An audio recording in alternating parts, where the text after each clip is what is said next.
But first tonight, the Midwinter Ball in Canberra, held last night, where politicians get dressed up and mingle with journalists and lobbyists. It's tradition for the Prime Minister and opposition leader to give a speech. The Midwinter Ball is meant to be Chatham House rules, but with hundreds of journalists attending, it's rarely kept secret for long. You might remember the famous occasion when Laurie Oakes broadcast footage showing Malcolm Turnbull impersonating Donald Trump at the ball. Have a look. We are winning and winning in the polls.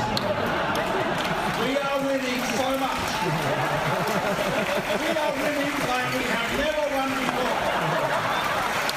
We are winning in the polls, not the fake polls, not the fake polls. They're the ones we're not winning in. We're winning in the real polls. They are so easy to win. Did you know that? I know that. Did you know that? I kind of know that. I know that. They are so easy to win.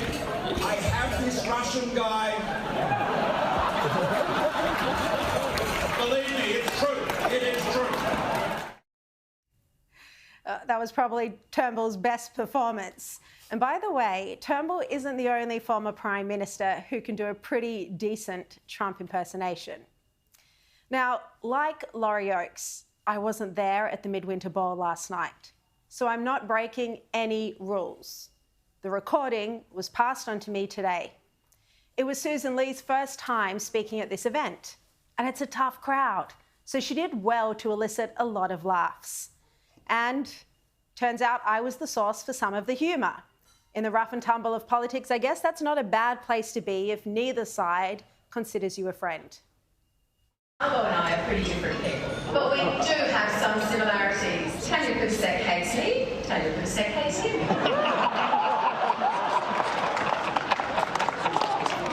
Sherry Markson hates me, Sherry Markson hates me.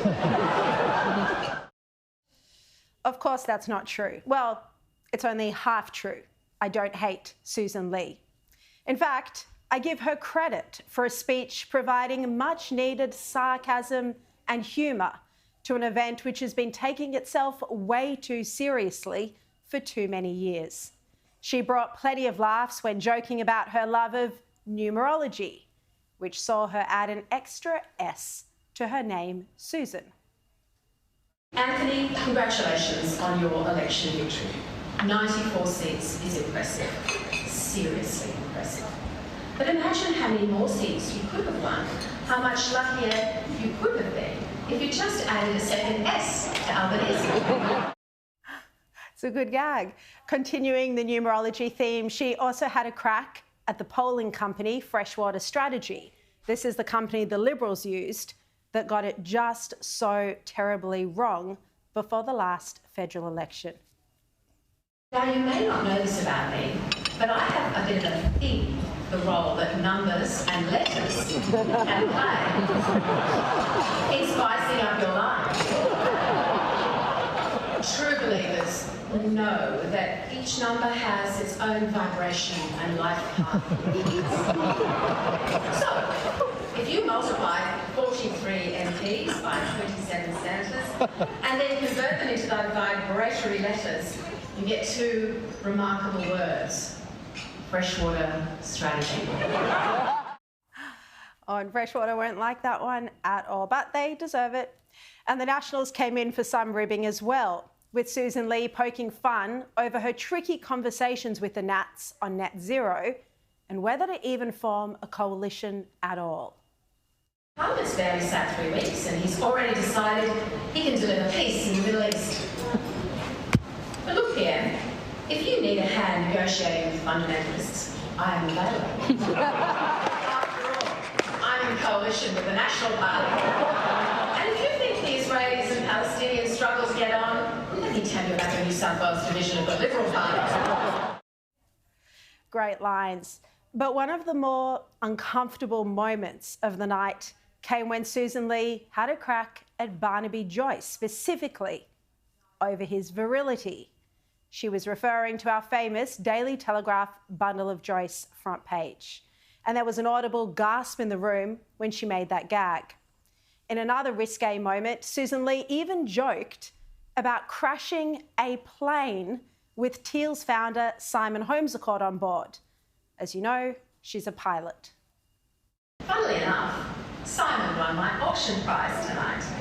He is paying 15 grand to take a flight with me to a mystery location. But just think, in one foul swoop, in one bad swerve, I could single-handedly end the Teal movement.